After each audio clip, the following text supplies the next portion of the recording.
to the Disability at ICA Podcast, a space where we talk with researchers in the field of disability, communication and media from all over the world to learn more about their work, how they got there and the ways forward. For this episode, our guest is Professor Katie Ellis from Curtin University in Australia. Her work focuses on disability, media and digital access and has made important contributions to critical disability studies and Australian policy about media accessibility. After the break, we have a very special message to all of you, especially if you're an ICA member. Stay tuned. Hello everyone, I welcome you all to another episode of Disability at ICA Podcast. This is your host Shakil, Reja, Efti. It's an honor for me to say that today we are joined by an excellent human being and a great researcher in the field of disability media, Professor Katie Ellis. Katie is a John Curtin Distinguished Professor at Curtin University, Perth, Australia, and the Director of the Centre for Culture and Technology. She has published extensively on disability media, representation, and digital access, and her work bridges the gap between digital access and real-world outcomes for people with disabilities. She works closely with government, industry, and community groups. I had the chance to meet Katie at her office at Curtin University to conduct this interview, and I was super excited to talk to her, as I have always cited her work in my papers. I think all the disability media research out there will have her work listed on the references. I was so excited to hear Katie's journey that I forgot to turn my mic on while talking. So dear listeners, you will hear Katie's voice quite clearly, but mine will be a bit unclear. My apologies for that. But I'm happy that we got our guests' messages loud and clear. So yeah, enjoy the episode.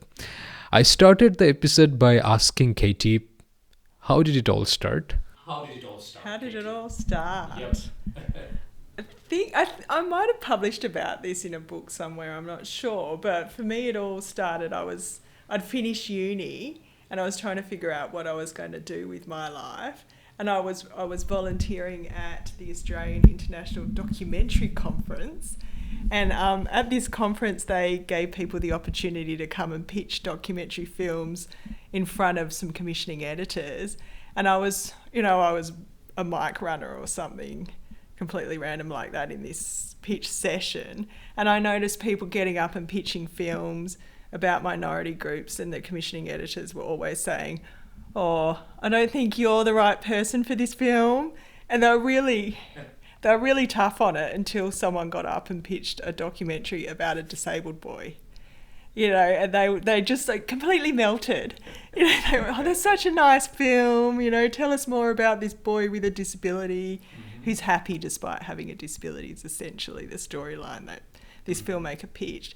And nobody said, "Are you the right person to make this film?" It was an able-bodied person pitching a film about disability, and it was, from my perspective, it was just their lens on what disability was like. Yep. And it really followed that triumph over adversary, inspiration porn narrative that we've now critiqued so much.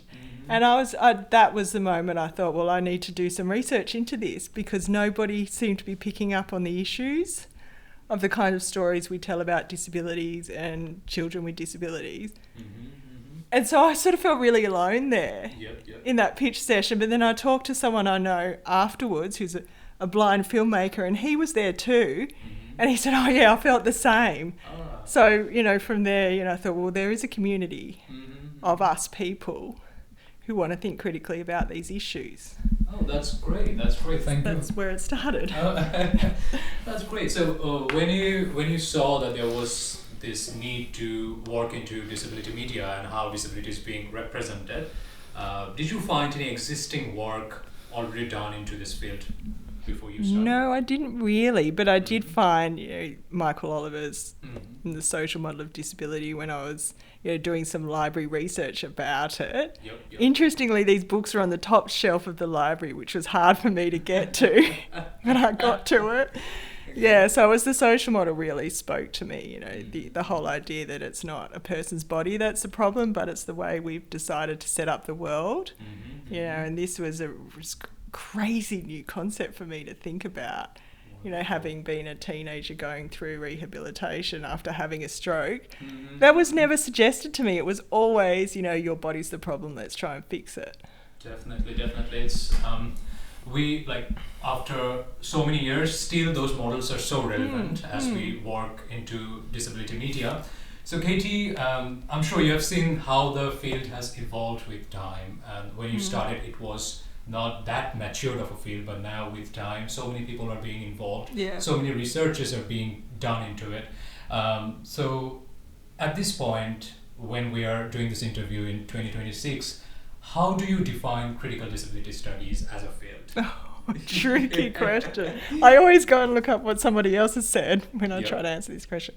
But I think the way I define critical disability as a field is looking at disability from a number of different perspectives. So still building on that social model approach that I spoke about earlier, but recognising that our bodies do have an impact and not necessarily making that really strict definition between the body and society. Incorporating body embodied insights too is a really important part of critical disability studies. And, you know, I think the medical model has big issues, but can be useful in some situations. So for me, critical disability studies is a number of different perspectives, helping us to ask critical questions about disability. Wonderful. Thank you very much, Katie. And within this space of critical disability studies and media studies, where these two intersect, what would be the key concepts that sort of inform your academic and scholarly work? The key concepts for me are around community and identity. Wonderful. And how these representations, you know, represent our lives, and then how that then impacts our position in society and how other people react to us or think about us. And I've also been really thinking a lot about innovation and disability as a form of innovation.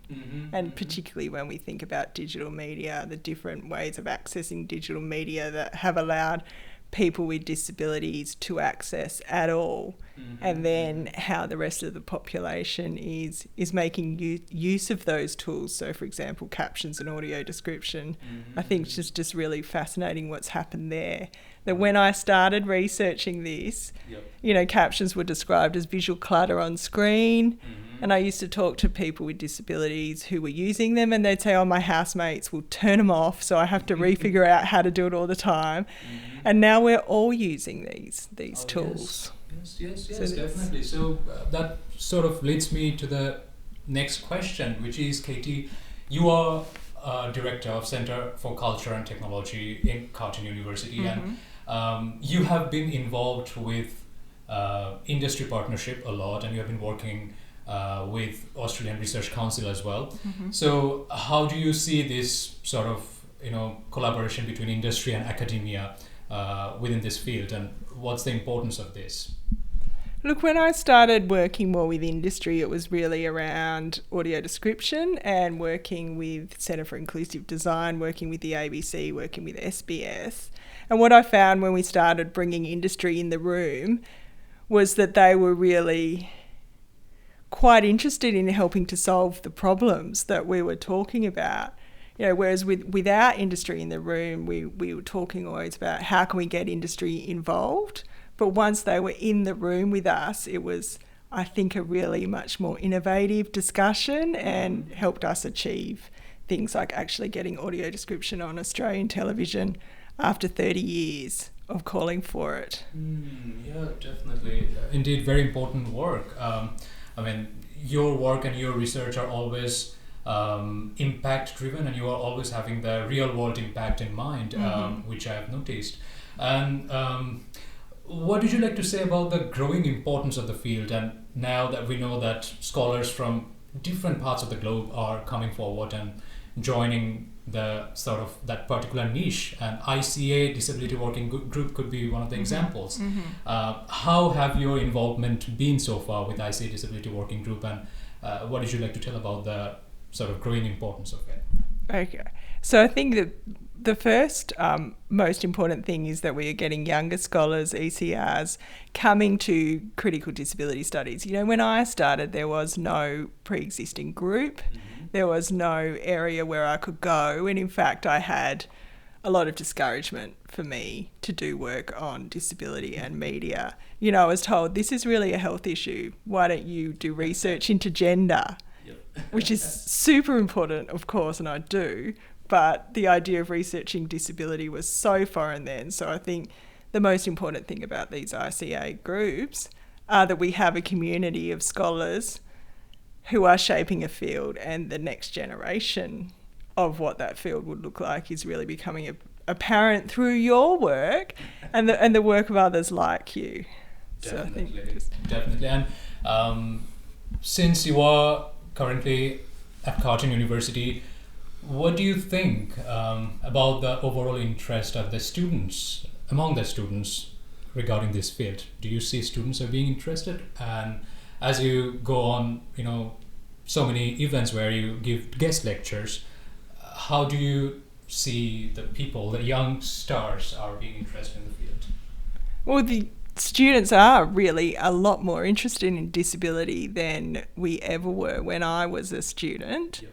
You know, we did some research a few years ago on captions and automating captions and making them available to all students. And what we found in that was we interviewed about 50 students across 22 units. And what we found was the students were saying captions are an important tool for revision for them. But aside from that, they're just a non-negotiable because their fellow students with disabilities should have access to the same kind of education that they have access to. So disability access was just something that must happen according to the students now. Definitely. Thank you very much, Katie. One more thing that I'm curious to know, I know there are a lot of things, a lot of projects that you are currently involved in. And so among all the projects and among all the works that you're currently working on, which one excites you the most? Oh, they all excite me. They're all so exciting. Look, I think the ones that do excite me the most are the edited collections that I do, because I can get access to research from all over the world, from all different career levels, of new things happening in critical disability studies that, you know, I'm not doing and that I can really learn from. Yeah, so it's the new people coming up that I get excited about in places other than the majority world. Yep. Oh, that's wonderful. So any exciting sort of research that you think which is going on now, which never happened before and could really shift the field to a very different positive direction? Anything specific that you like to mention? Yeah, so I've connected with some researchers in India looking at audio description in India, and this is really exciting because they've introduced legislation for audio description to be on all films that are rated by the film rating body there. And it's just such a different approach to audio description than what we have here in Australia, and I think we can really learn from places like India, the work they're doing there. That's wonderful, because I'm sure the concept and the phenomenology of disability sort of changes from place to place. Yeah. There are so many, like the cultural context also involved in it, and that's such an interesting thing to look into. Thank you very much for sharing this, Katie. We are almost to an end of our interview, but I'd like to ask you if you'd like to share any advice or suggestions for those who are planning to walk into this path of disability media and critical disability studies. What would be your suggestion to them? My advice is, this is not a niche area, despite what we've been led to believe. There is community. There are a lot of people interested in this, and a lot of people with disabilities who are searching for an academic community. So my advice is to have strong belief in what you're doing and connect with other people and participate in these types of groups like the ICA disability area and others. Yeah, wonderful. And almost it could be my last question. How have you found, people working into the same group? I know you are very well connected with the other world-leading scholars like yourself. For example, Beth. Like I mentioned, we interviewed Beth for one of our episodes, and like also we have so many other scholars from around the globe. So how was this process of coming together and doing something meaningful together for this sort of field? Everyone has been so nice and so giving and collegial in connecting. You know, I read Beth Haller's work when I was doing my PhD, and now she is my friend, and we publish together, and it's truly amazing. So I guess adding to my advice earlier is connect with these people, because we are really enthusiastic about what we do, and we want to bring up the next generation, and that's what happens when you connect with scholars. Wonderful. Thank you very much, Katie. We really appreciate your time. Is there anything else you'd like to add to our today's talk? Or? I'll say thank you for this interview. I've enjoyed it, and all your work you're doing in ICA.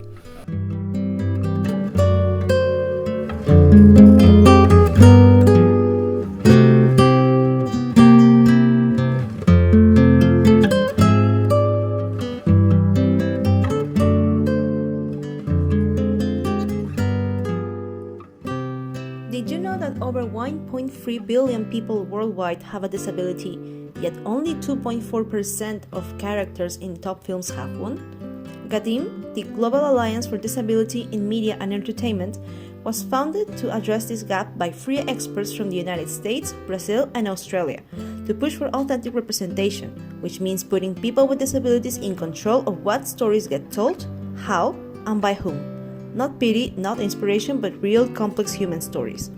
GADIM is guided by Article 8 of the CRPD and works with media organizations across news, fiction, and advertising to move beyond reductive tropes and advance authentic, nuanced portrayals of disability. For academics, practitioners, and researchers, GADIM offers a critical bridge between scholarship and industry practice. Visit gadim.org to explore resources, data, and advocacy tools and learn more.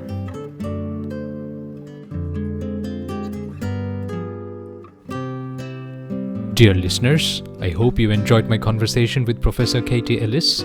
Even though my voice was not super audible, Katie's voice was very clear, so was her message. Thank you very much, Katie, once again for your time and for sharing all those beautiful insights. After talking to a world-leading scholar, I decided to travel all the way from Australia to Chile, thanks to internet, to talk to an early career researcher, Valquiria Ramos Obregón. Val is doing her PhD and she is working with ICA Disability Working Group. I asked Val about her research and also about the ICA conference that took place last month in South Africa. So let's enjoy this conversation.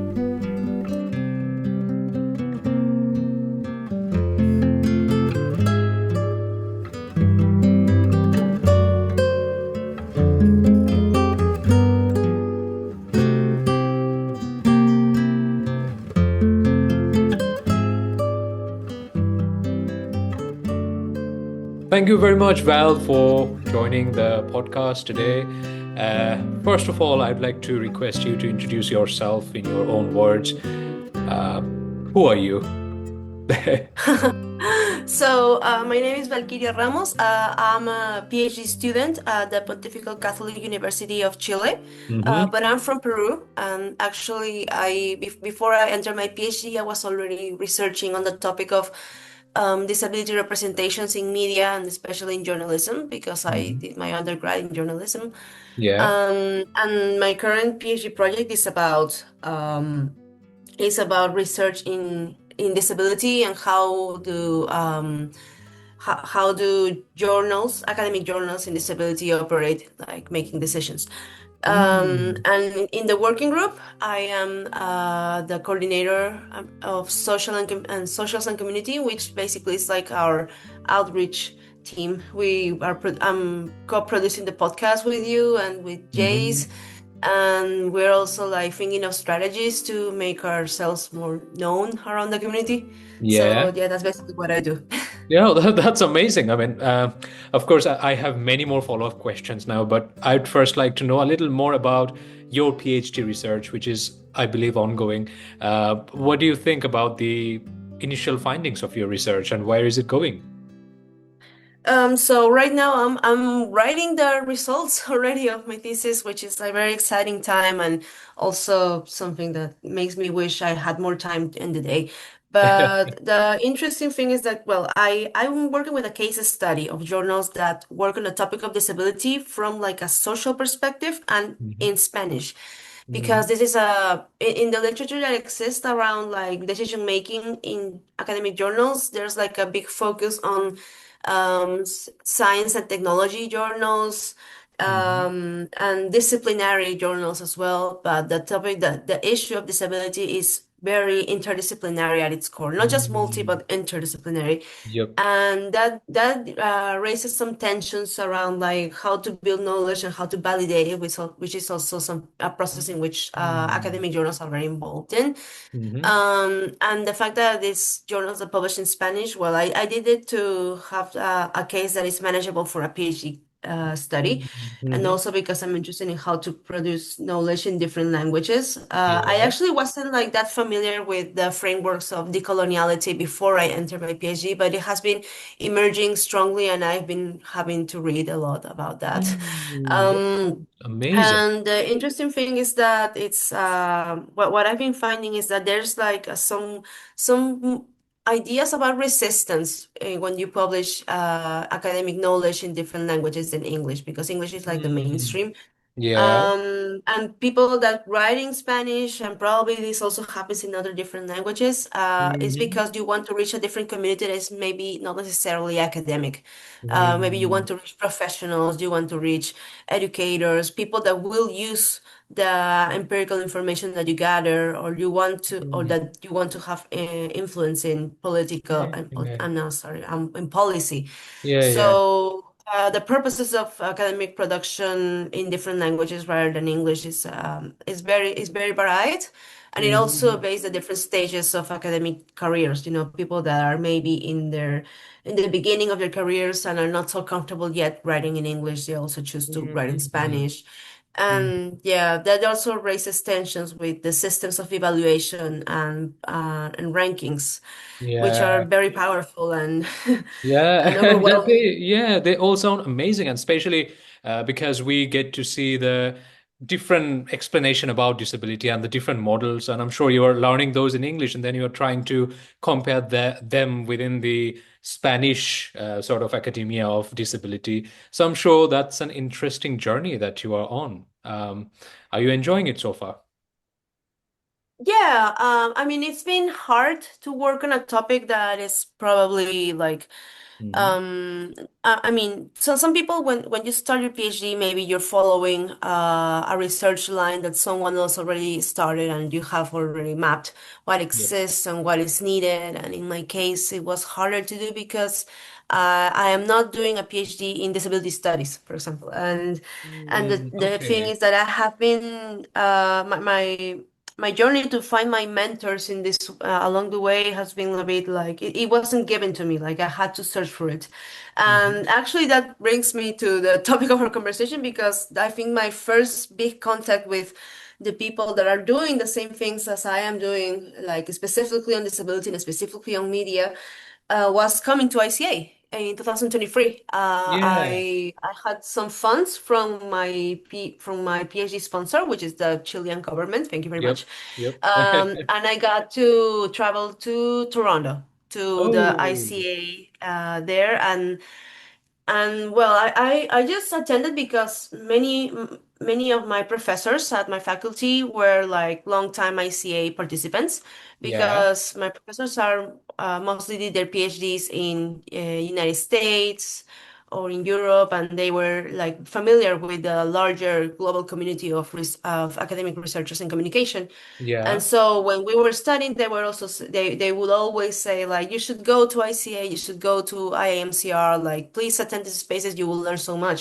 Yeah. And so when I finally got funds to actually start my research, I was like, okay, let's go meet people. Yeah. And so I signed up as an attendant for my first ICA, and I remember I also got to present at a post conference conference that was about media sociology. Yeah. But I got to check the program, and just out of curiosity, I searched for the keyword disability to see like what was going on. And Mm. I found many interesting things, and I was so happy to see that this was going on. And Mhm. it was also very interesting because I also participated in a pre-conference Yeah. just as the public. I didn't present anything, but it was a pre-conference about from the health communication sector, Yeah. and it was titled something around "Nothing About Us Without Us," and I was like, I know Yeah. that slogan. I know this is from disability studies, Yeah. but surprisingly, there was like no mention of disability studies at the space. So I was like, okay, like there's a connection here that I'm making, but some of these people are not making. This is very interesting, but Mm.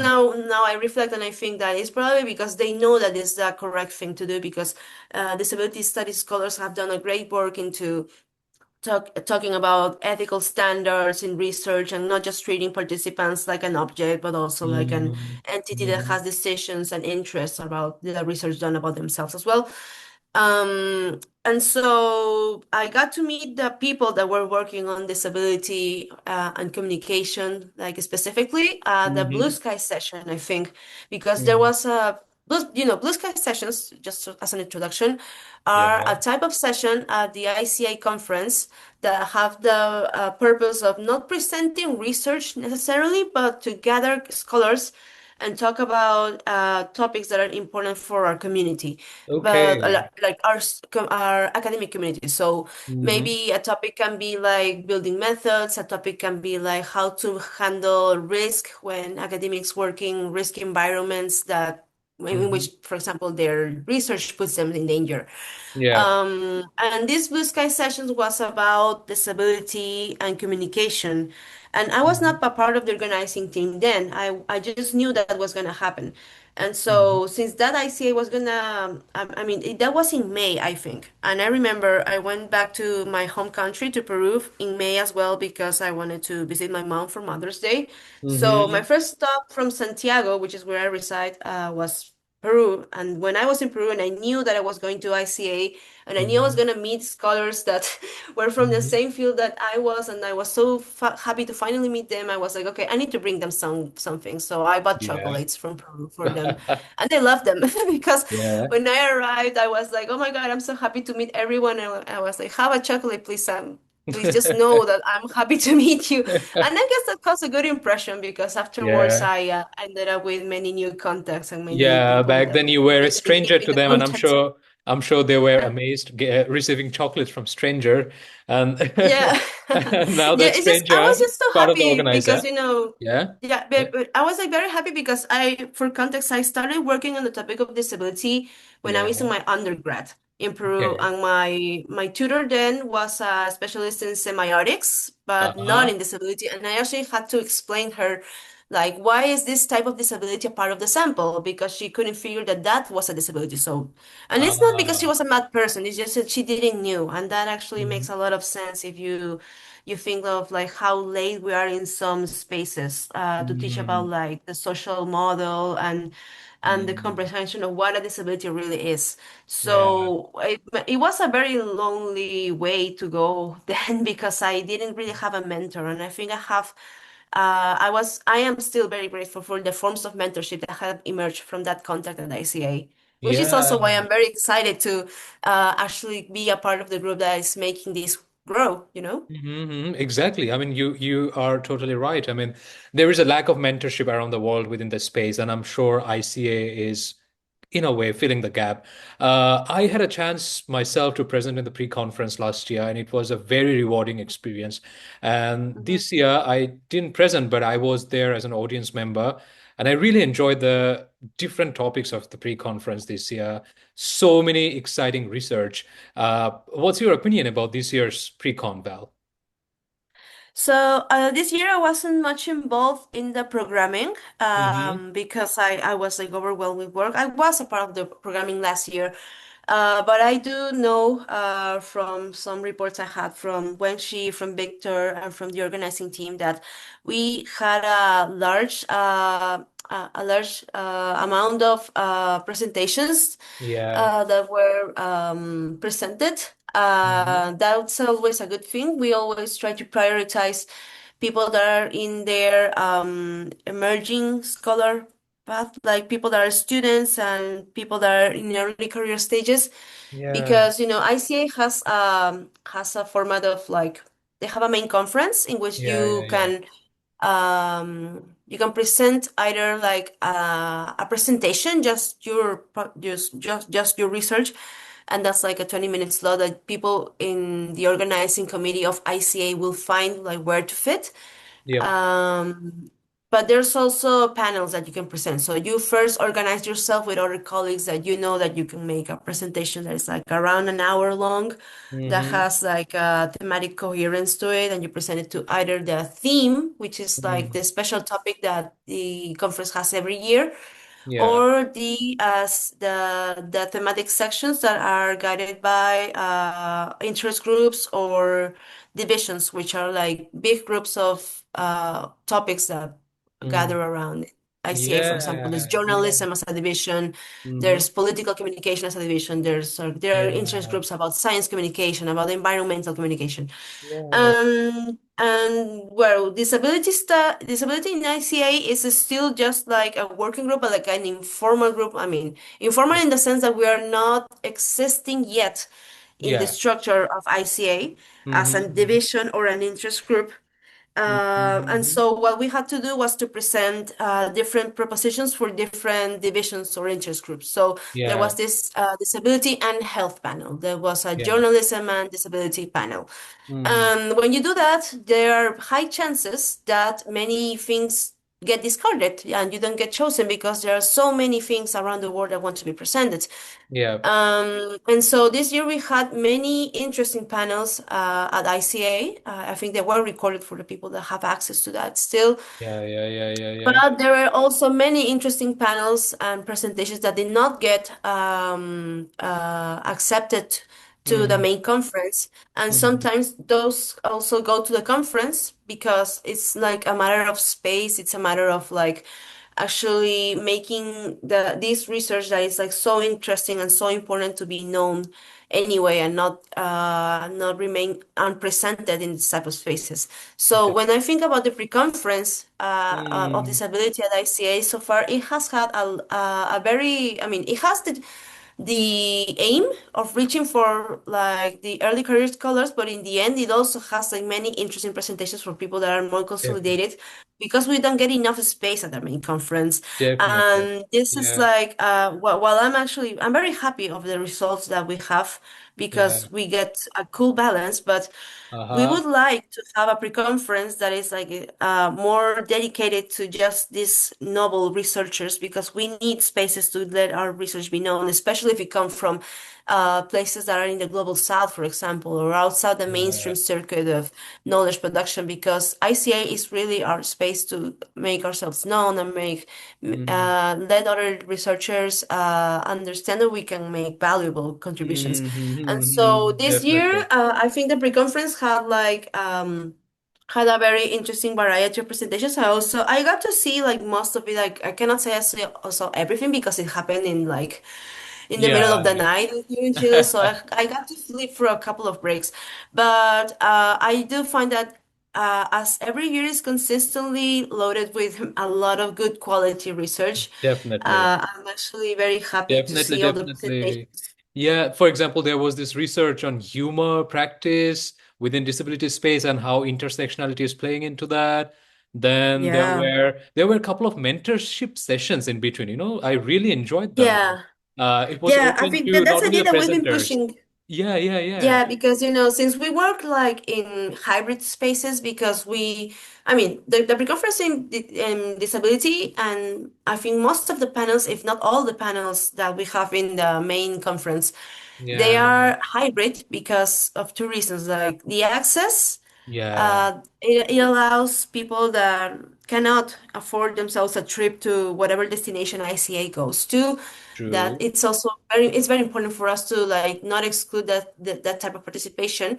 But most Definitely. importantly, because hybrid allows us to use more accessibility tools, Yes, yes, yes. Yeah. especially like when we talk about transcription for people that cannot Yeah. hear, Yeah, yeah, We also have like a sign language interpreter on yeah, site and for the audience online as well. yeah, yeah, yeah. Was there Um, sign language last year? I don't remember. I presented last year, but yeah. this year it was amazing. There was a sign language feature, and it was Hmm. quite accessible, I'd say. It was amazing. And as we started talking about the multilingualism within academia, I would say that this year's pre-con had many presenters from so many different cultures and countries, and those who are working in so many different languages as well. So it was full of different perspectives on the field. I Yeah. truly enjoyed it. It was amazing. Yeah, I'm yeah. very glad. That's great. Yeah. So, Yeah, what I like about the just one last thing about the pre-conference, I really like yeah. that it's a space in which you can actually like not just get new sources but also like new Mm, colleagues. yeah, Something that I yeah. like about a group. I mean, it's still as I mean, it's not that much of a small group, but I think No, we not at have a all. good level of cohesion in terms of social networking. Like we are a very dense network. I think we Yeah, are like very well it's easy to make new connections because I think everyone is like very nice towards each other. So far it's yeah, been working very good, like a very good yeah. collaboration Yeah, yeah, group. yeah. And every year we are seeing new and new faces, new and new names are being added to the list. That's also something positive, I'd say. I mean, we are Yeah. getting many more friends from different parts of the globe, and that's quite Mm. exciting. So thank you very much, Val, for talking about the pre-conference. It was an amazing organization. Would you like to talk about the main conference this year, the Blue Sky session that we've been talking about? How was it? Yeah. Yeah, so I attended the Blue Sky session online because I didn't got funds to travel, but it was very nice to actually have an alternative to participate. Mm-hmm. So this session was aimed to get scholars reflecting on collaboratively, by the way, because it's not like something that we were presenting and people were just saying yes. It's like we had a conversation about the state and the future of disability communication and media research, and what should it look like in ICA. Mm-hmm. And we chose to have this conversation because we are at a point in which, okay, we have already had three pre-conferences in three consecutive years. Like there are signs that are noticeable about the consolidation of a group of scholars that want to work around the topic. Mm, Um, but the thing is that how do we want this to keep growing? And the thing is that in spaces like ICA, the existence of institutions like divisions and interest groups not it's not just like a name that you put to a collective of people. It also allows to have more influence in I'm not in decisions that are about administration, about the accessibility of the place, mhm, in the epistemological discussions about like how to make research as mm, well. mm, Because like if you are recognized as a group, I think that it's a way of saying like we are here and we have an impact. And yeah, I think that it is around time to make our contribution from disability studies to media and communication scholarship to be effectively recognized. And it yeah, also, in terms of logistics, it means resources because it allows us to put more presentations in the main program. For many mhm, people around the world, it's important to be in the main conference because of what this means for the evaluation of our academic careers, mhm, and also in terms of space, as I mentioned before, like there are so many panels that that people don't get to see because we don't get accepted into the main conference. So it will be like a solution to stop mm, this loss. yeah, yeah, yeah, and yeah, yeah, and for definitely. another and in a different aspect, it also means like we can have awards for the students that want to come to the conference for the best paper, for the best thesis, like and these type of Mhm, recognitions are very important for building careers. definitely, definitely. So we are thinking that the consolidation as a interest group Mm-hmm, is a priority for us right now, and that's why this Blue Sky session was in part for paving the way towards the creation of this interest group, and Mm-hmm. also to make it known that we have already presented a petition to the Yep. ICA to become a working an interest group. Interest group. Yeah. And because ICA has this specific procedure to become an interest group that involves that you need to gather signatures from people that are members of ICA. Yeah. So there's people that, I mean, we know that we have a lot of people that are interested Mm-hmm. in having a broader conversation about disability communication in media, but some are not members of ICA. So if you are interested in being a part of this, like you have to first sign up to be an ICA member, Mm-hmm. which has like you have to you have a membership that is due annually, Yep. Yep. and then you can sign our petition. And Yeah. Yeah. so Yeah. that's the point in which we are right now.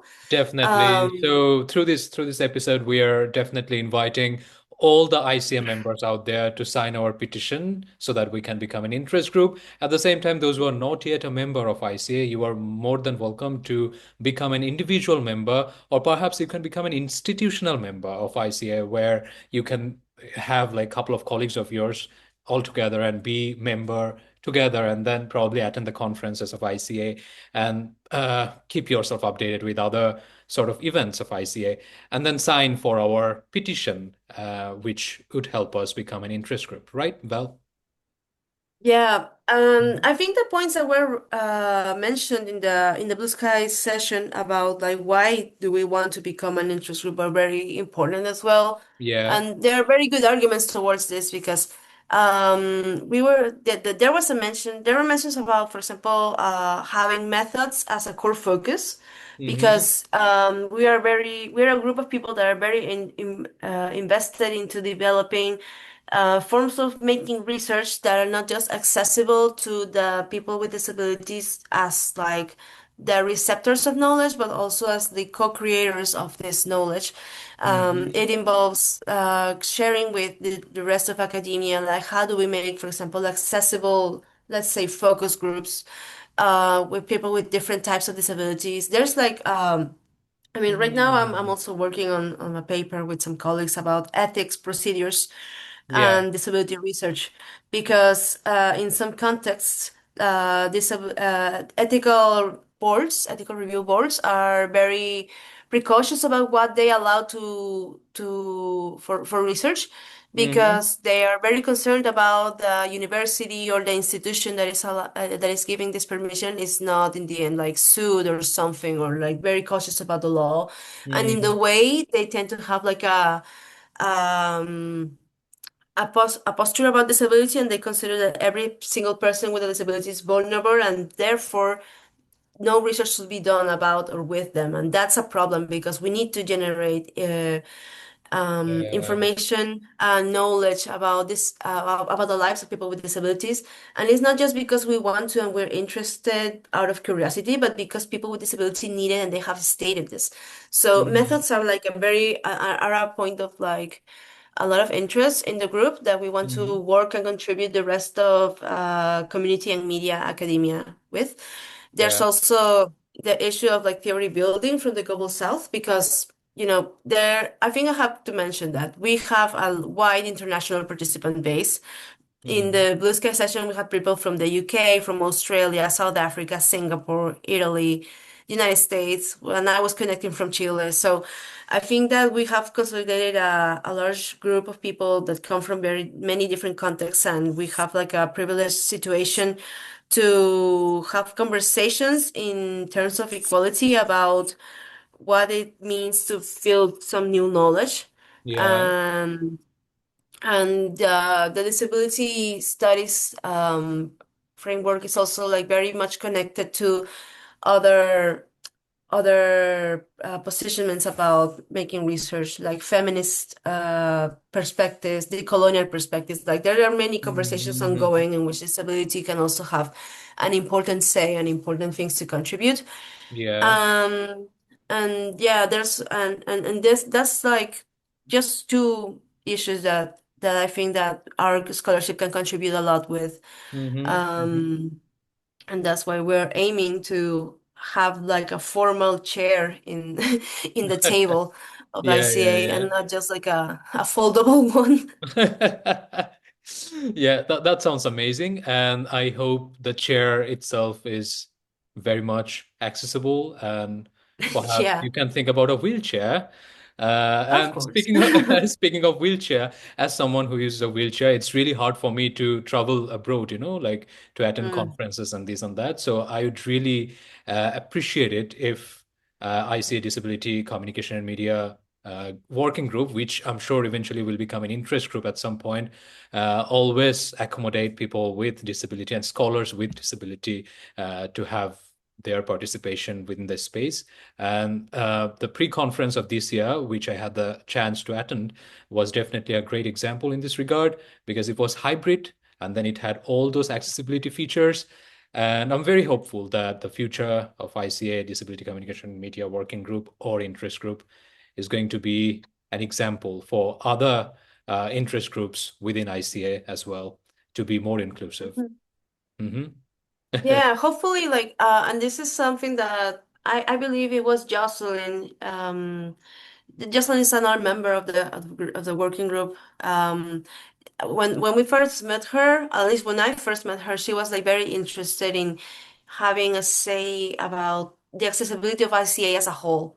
Yeah, So yeah. ICA has like a task force that works around these issues, but I think it's different when you are like, I mean, I think it puts you into a bigger compromise if you already have a working group and an interest group, like an institution within your institution that is working about a topic like disability. Like you should have disability at your main, it should be one, accessibility should be one of your main concerns.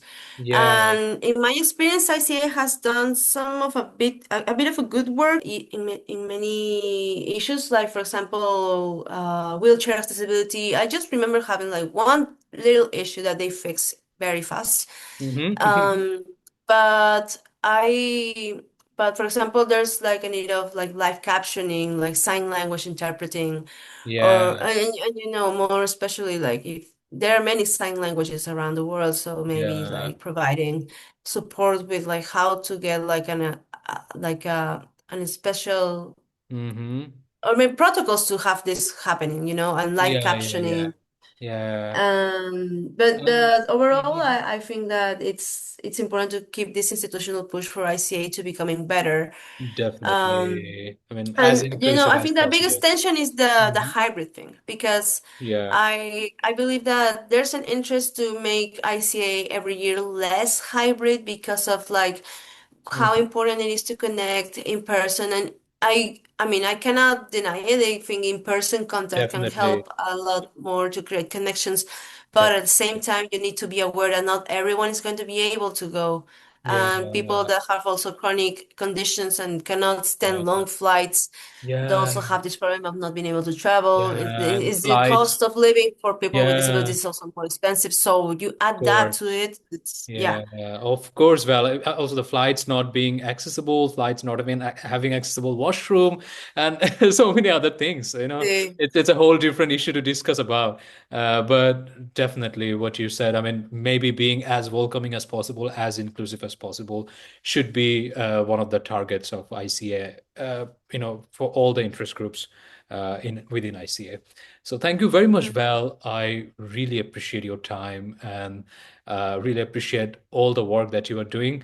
Definitely, we'd love to have you on another dedicated episode where we can talk more about your research, about the PhD Oh. research that you're working on. And I'm sure by then probably we'll be done with all your research work and we can have a better understanding of your research. At the same time, if there's anything that you are currently working on that has to do with disability studies, so we'd love to have you on a dedicated episode where we can talk more about your work. What do you say? Well, Yeah, that's perfect. Just to put myself more pressure about finishing this thing. Let's do that when I finish my thesis.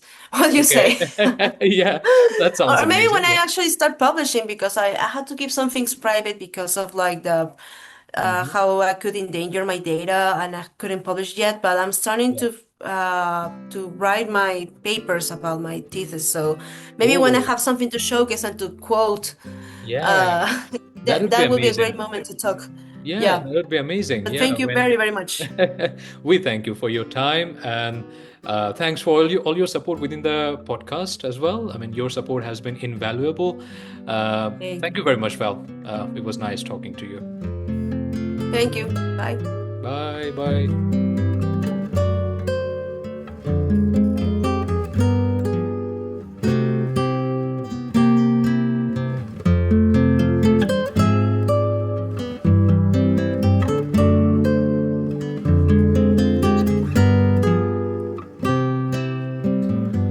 This was the third episode of the Disability at ICA podcast, brought to you by the Working Group on Disability Communication and Media at ICA.